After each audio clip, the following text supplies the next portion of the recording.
কে বলছেন কে? আরে দাদু বলছি। ও দাদু, হ্যাঁ বলো। এই তুই কোথায়? কোথায় আবার? বাড়িতে। শোন শোন, আজকে ভালো রান্না বান্না হচ্ছে বুঝলি, চলে আয়। কি? আরে মাংস ভাত হবে, জমিয়ে খাওয়াবে, চলে আয়। আর বলে না তো, মাংস ভাত আমি জমিয়ে খাবো।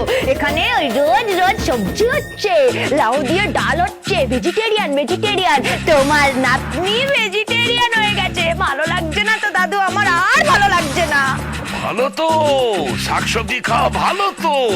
হ্যাঁ, খুব ভালো, ভীষণ ভালো। শাকসবজি তো গরুরা খায়, গরুরাও ভালো থাকে, দেখবে তোমার নাতনিও খুব ভালো থাকবে।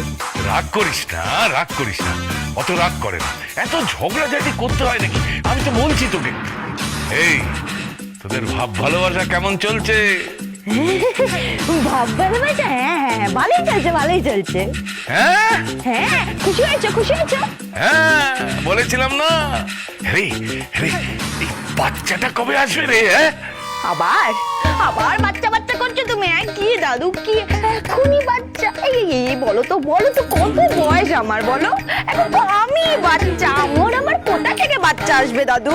আরে তোর ঠাকুমার তো এই বয়সেই হয়ে গেছিল। সে তো পাকা ছিল, বুড়িটা পাকা ছিল বলেই এত তাড়াতাড়ি হয়ে গেছিল। ও দাদু থামো না, সবসময় বাচ্চা বাচ্চা করো না। ভালো লাগছে না দাদু, আমার আর ভালো লাগছে না। এদিকে দেখ বাবা, এদিকে বাড়িতে পেস্ট নেই। ওই তোমার গোবিন্দকে বলেছে পেস্ট আনতে, তার উত্তরে উনি বলেছেন জলদি দিদিমণি আপনি ছাই দিয়ে দাঁত মাজুন, ছাই দিয়ে। তা গোবিন্দ কোথায়? পেস্ট আনতে গেছে? হ্যাঁ। বলিস তো একটা ফোন করতে। কেন? আর বলিস না, কাল রাতে একটা ঘটনা ঘটেছে। ঘটনা? কি ঘটনা? কাল রাতে সন্ধ্যার ঘরে চোর ঢুকেছিল।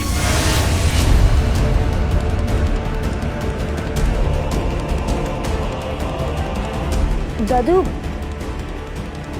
কার ঘরে? সন্ধ্যার ঘরে, সন্ধ্যার ঘরে চোর ঢুকেছিল। কি বললে তুমি? সোনামার ঘরে চোর ঢুকেছিল? হ্যাঁ, কি যে নিতে এসেছিল কে জানে। আজকে সবাই যখন সন্ধ্যার ঘরে ঢুকতে চাইলো, সন্ধ্যার ঘরে আমাদের ঢুকতেও দিল না, কোনো জিনিসে হাতও দিতে দিল না। কি যে হলো ঠিক বুঝতে পারলাম না, কে জানে। আচ্ছা ঠিক আছে, তুই চলে আয়, আমি রাখছি, কেমন?